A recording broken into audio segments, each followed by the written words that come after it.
വാർത്തകളിലേക്ക് സ്വാഗതം.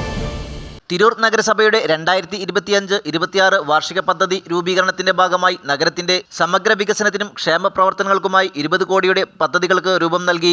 രാജീവ് ഗാന്ധി സ്റ്റേഡിയം പുനരുദ്ധാരണം, ടൗൺ ഹാൾ നവീകരണം, നഗരത്തിൽ പുതിയ റോഡുകൾ, വാഗൺ ട്രാജഡി സ്മാരക മ്യൂസിയം, ഹാപ്പിനെസ് പാർക്കുകൾ, ഹൈടെക് അംഗനവാടികൾ, സ്കൂളുകൾക്ക് പശ്ചാത്തല സൗകര്യങ്ങൾ, ഭവനരഹിതർക്ക് വീട്, അതിദരിദ്രരുടെ ഉന്നമനം, ഭിന്നശേഷി വിഭാഗങ്ങൾക്ക് ഉപകരണങ്ങൾ, പട്ടികജാതി വിഭാഗങ്ങളുടെ ശ്മശാന നവീകരണം, കൃഷി വ്യാപനം, എല്ലാവർക്കും കുടിവെള്ളം, വിജയബേരി പദ്ധതി, ക്യാൻസർ കിഡ്നി രോഗികൾക്ക് സഹായങ്ങൾ എന്നിവ പ്രധാന പദ്ധതി നിർദ്ദേശങ്ങളാണ്.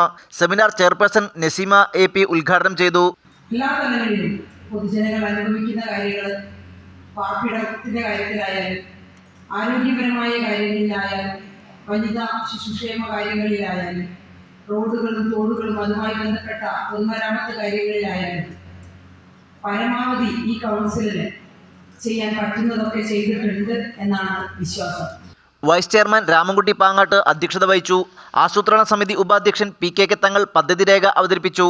സ്റ്റാൻഡിംഗ് കമ്മിറ്റി ചെയർമാൻമാരായ Bijitha T, advocate S Girish, KK Abdussalam master, Raziya Shafi MP, കൗൺസിലർമാരായ അബ്ദുറഹ്മാൻ എന്ന Bava, V Nandan master, Nirmala Kuttikrishnan, K Aboobacker, deputy secretary Unnikrishnan, A Gopalakrishnan, V Govindankutty, PA Bava, Yasar Payyoli എന്നിവർ പ്രസംഗിച്ചു. മുനിസിപ്പൽ കൗൺസിൽ അന്തിമ പദ്ധതി രേഖ അംഗീകരിച്ച ശേഷം പദ്ധതി ജില്ലാ ആസൂത്രണ സമിതിക്ക് സമർപ്പിക്കും.